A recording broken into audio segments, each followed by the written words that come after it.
Bonsoir à tous. On commence ce journal du Mercato avec deux écuries de Ligue 1 qui s'intéresseraient de près à Valentin Esséric. Il s'agit de Nice et de Saint-Etienne, deux équipes pour lesquelles il a déjà joué. Les Aiglons et les Verts auraient même déjà fait des offres mais jugées pour l'instant insuffisantes par la Fiorentina.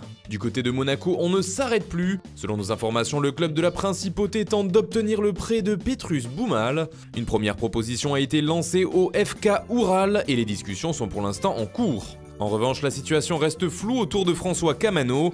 Monaco aurait fait une offre de 18 millions d'euros, bonus compris, mais Bordeaux en demanderait 25. Les dirigeants assémites pourraient ainsi changer de piste. Pourtant, Camano, lui, souhaiterait bien jouer sous les couleurs de l'AS Monaco. D'ailleurs, selon certaines rumeurs, le joueur serait actuellement sur le Rocher et passerait une visite médicale.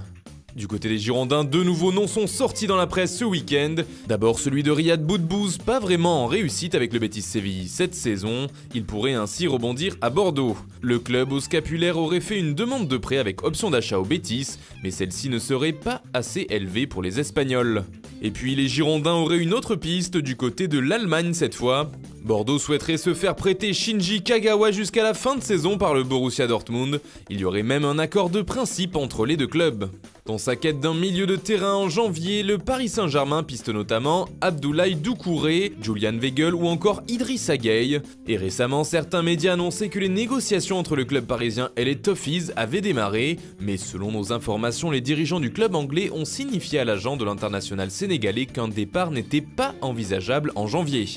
L'ancien Lillois n'est donc pas à vendre et aucun contact officiel n'aurait eu lieu entre les dirigeants du club francilien et Everton ces derniers jours. En Italie, l'AC Milan travaille à fond sur son mercato. Les rossoneri ont déjà enregistré une première recrue avec Lucas Paqueta pour 35 millions d'euros et ils ne vont pas s'arrêter en si bon chemin. Le dossier chaud pour le club de Leonardo, c'est celui de Gonzalo Higuain. Prêté par la Juventus, il pourrait quitter l'Italie cet hiver. En effet, on parle beaucoup d'un départ vers l'Angleterre et Chelsea. En conférence de presse, Gennaro Gattuso, l'entraîneur, n'a pas vraiment nié les envies de départ de son joueur. Il y a beaucoup de rumeurs actuellement au sujet de son avenir, mais à le voir s'entraîner, je ne peux que louer son professionnalisme et sa disponibilité. Personnellement, j'espère qu'il restera le plus longtemps possible au Milan AC. Si cela ne tenait qu'à moi, je le garderai chez moi. Et si Higuain part pour Chelsea, on parle beaucoup d'Alvaro Morata dans l'autre sens pour le remplacer. D'autres noms circulent également chez les rossoneri. Celui de Marwan Fellaini fait par exemple son retour dans les rumeurs de transfert après avoir été cité de nombreuses fois cet été déjà.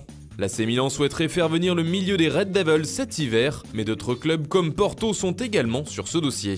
Un deuxième joueur belge attire le club de Leonardo, il s'agit de Yannick Carrasco, lui qui évolue actuellement en Chine sous les couleurs du Dalian Ifang.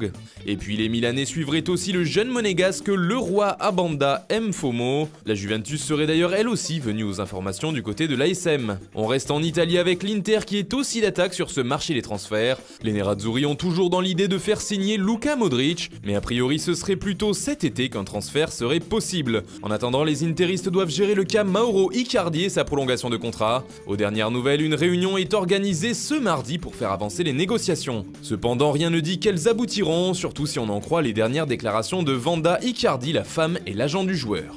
Nous n'avons pas encore eu de proposition satisfaisante de l'Inter, nous ne nions pas qu'on pourra trouver un accord à un moment, mais on en est très loin, a-t-elle affirmé.